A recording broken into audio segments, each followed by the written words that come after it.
Counselling సెషన్స్‌లో students తరచుగా చెప్తూ ఉంటారు. ఏంటంటే, "నేను ఈ ఆన్సర్‌ను బాగా నేర్చుకున్నాను. అయినప్పటికీ కూడా నాకు ఎగ్జామ్ హాల్‌లో ఎగ్జామ్ రాసేటప్పుడు నాకు గుర్తు రాలేదు" అని. నిజమే. వాళ్ళు చాలా కష్టపడి చదివి, నేర్చుకొని గుర్తుపెట్టుకోవడానికి ప్రయత్నిస్తారు.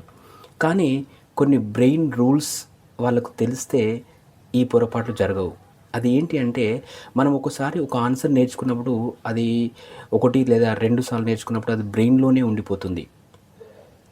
కానీ దాన్ని పదే పదే రిపీటెడ్‌గా నేర్చుకున్నప్పుడు, లేదా రాసినప్పుడు, లేదా ఓరల్‌గా మనము ఆ ఆన్సర్‌ని మనకే చెప్పుకున్నప్పుడు, లేదా ఇతరులకు చెప్పినప్పుడు, లేదా ఆహ్, చిన్న మైనర్ ప్రెషర్స్‌లో గూడా ఆ ఆన్సర్‌ను రివైజ్ చేసినప్పుడు, సో, బ్రెయిన్ ఈ విధంగా డిఫరెంట్ డిఫరెంట్ యాంగిల్స్‌లో మనం రిపీట్ చేసినప్పుడు, బ్రెయిన్ అది సేఫ్ అనుకోని దాన్ని రిసీవ్ చేసుకుంటుంది. అప్పుడు మన బ్రెయిన్ నుంచి మన నర్వస్ సిస్టమ్‌లోకి ఆ ఆన్సర్ ట్రాన్స్‌ఫర్ అవుతుంది.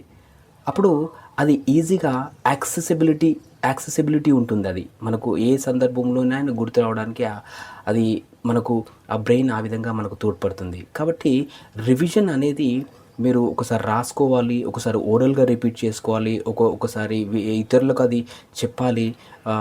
ఒకసారి అది ఇంకా రకరకాలుగా ఆ ఆన్సర్‌ను మనం ఈ విధంగా రివైజ్ చేసుకోవాలి. అప్పుడు యాక్సెసిబిలిటీ రేట్ పెరుగుతుంది. లేదా యాక్సెసిబిలిటీ రేట్ పెరగదు. మీరు ఒకటేసారి జస్ట్ ఓరల్‌గా రీడ్ చేసిన